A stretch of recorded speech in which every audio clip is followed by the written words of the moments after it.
Minecraft was the second video game I ever played, and it changed my life. I wish I could say it was the first, but that title belongs to LEGO Star Wars, which is also a banger. When I first played it, I can't say it changed my perception of gaming, because I didn't have a perception of gaming. I didn't have much of a perception of anything. I was like 6. But even first grader Full Moon knew heat when he saw it. You spawn into a randomly generated world, completely different than anybody else has ever, and you just have to go. The whole idea of Minecraft is built around freedom. It gives you this gorgeous, infinitely expanding world with an unlimited amount of materials to find, and then from there, you get to decide what to do. You can mine for ore in a labyrinth of caves, or build a nice little farmhouse in the grassy plains. Every goal and step of progression is what you mandate.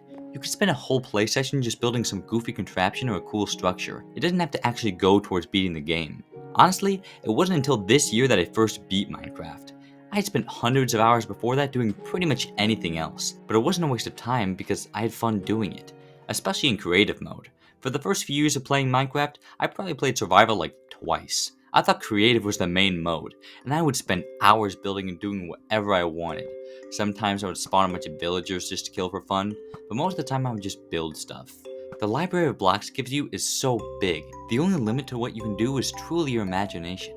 And there's so many different styles and mechanics. You can go absolutely nuts with some of the stuff it gives you.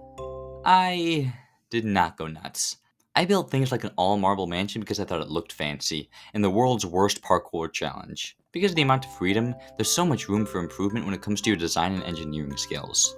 Unfortunately, I never got to that level, I just kept making terrible builds until I got into survival. Here I saw the side of Minecraft I never noticed before.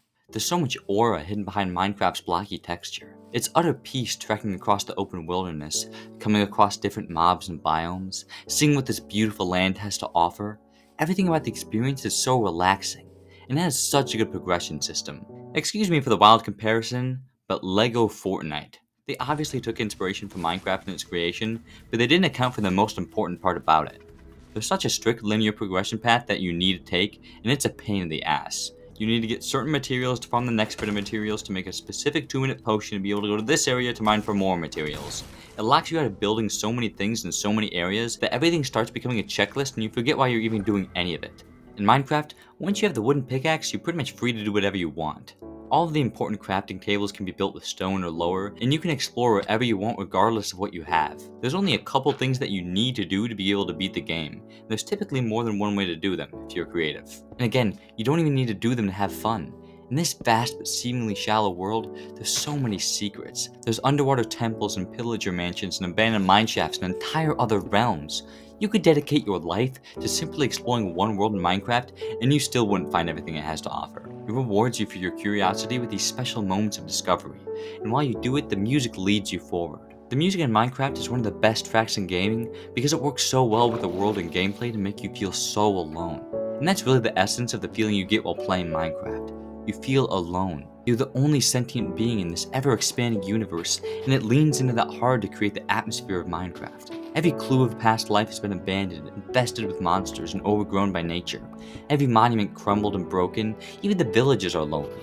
They're certainly hospitable, but you can't talk to anyone. The villagers just idly walk around, occasionally doing menial chores. Loneliness is what these survival games like Subnautica and Stranded Deep thrive on when it comes to atmosphere. They present to you a huge open world with items to build your tools in your base to continue to upgrade further, but there's nothing out there, as if you arrived to explore an alien planet. But the difference between these games when it comes to loneliness is that in Minecraft, you don't have to be. The base game of Minecraft is incredible, but where it really shines is its multiplayer. Playing with your friends, you'll have some of the most fun you've ever had. The peaceful world turns into a playground for chaos where you can goof around and do whatever you want. You can make all sorts of games and challenges to do with them, build cool houses and go on adventures. A big draw of gaming as a whole is how you can stay connected to your friends from wherever you are, no matter the distance. And Minecraft is the best use of this because everything about it is better with others. Exploring a biome is so much more fun with someone to point out a cool mountain. Mining in caves is far less anxiety-inducing when you have someone watching your back. And building a base has a higher chance of it looking good with 2 designers instead of 1. The entire experience was meant to be shared with friends. It makes everything about it more rewarding. All my favorite memories I have of Minecraft aren't by myself, it's of playing with others. You can look back on some of the creative worlds my little brother and I have worked on, and there's just years of history of us working on all sorts of creations. So many car trips and Friday nights spent working on these builds together. All of the creativity and adventure I described before is amplified with others. Minecraft provides that escape from real life by allowing you to hop into a world with some friends and build up your base and work towards beating the Ender Dragon together. No matter how many incredible memories I have from amazing worlds, boss fights, and stories in gaming, my most cherished will always be those spent with others. One of my favorite memories I've had gaming is one time when I spent the night at a friend's house, and I was just watching him play Uncharted 4 in his home theater. I didn't pick up the controller once, I just had a blast watching him play and react to the game's incredible scenery and story. So many moments that live in my head rent-free. It wasn't until it was 5 AM when Nathan and Elena found the round table with the pirates that we had to go to sleep because we were getting too tired to appreciate the artistry of the game. Then in the morning we went downstairs and he finished it up, and afterwards I knew that I just experienced one of the best gaming moments of my life without picking up a controller.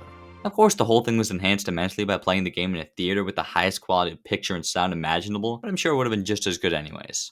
I also went on to watch him beat The Last of Us Part 1 and 2 in there, and let me just say, Naughty Dog games are meant to be experienced in a theater, and everyone needs to at least once in their life. But it's not only playing incredible games that are improved with company, any game is made better with others. A Way Out isn't a good game, but I still had plenty of fun because I played it with a friend. This is why multiplayer games are so popular. People want to play with their friends. I have so many incredible memories with friends from games like Gang Beasts, Fall Guys, GTA 5, Fortnite, and yeah, Minecraft.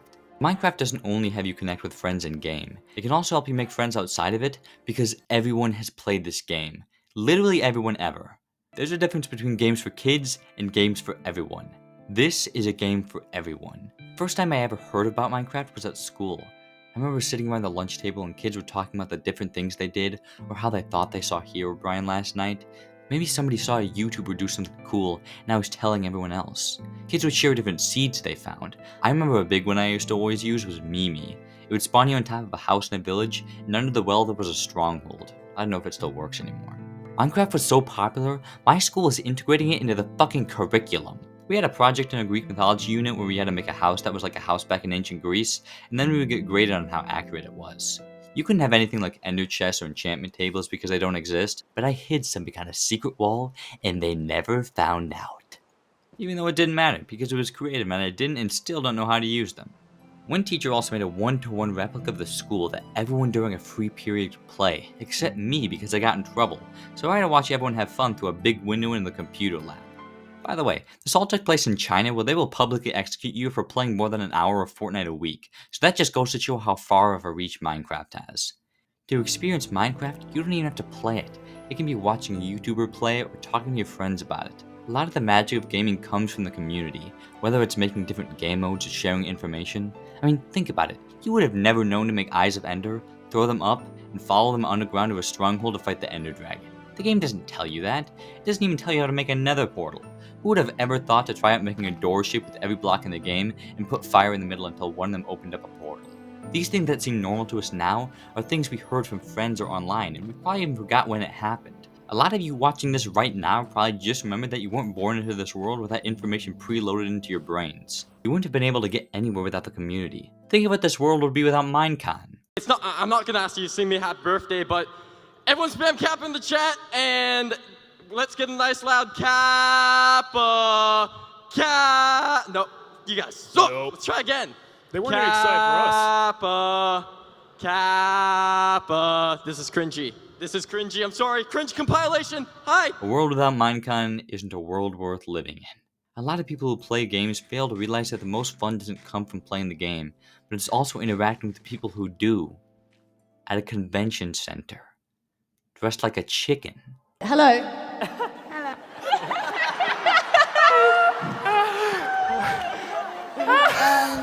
But for real though, Minecraft is what gaming is about. It is the embodiment of gaming.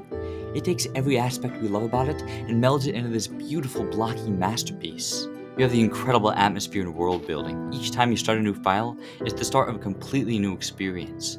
You have the multiplayer, where you and your friends can spend months exploring and adventuring together. This game is a vessel to build your friendship no matter where in the world you are, but most importantly, the community. You can make friends out of any one of the hundreds of millions of people who played with just the shared experience of killing a zombie.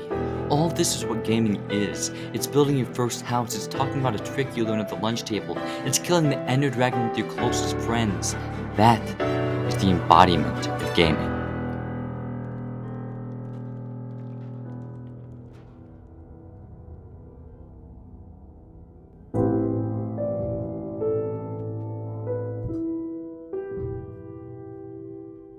you.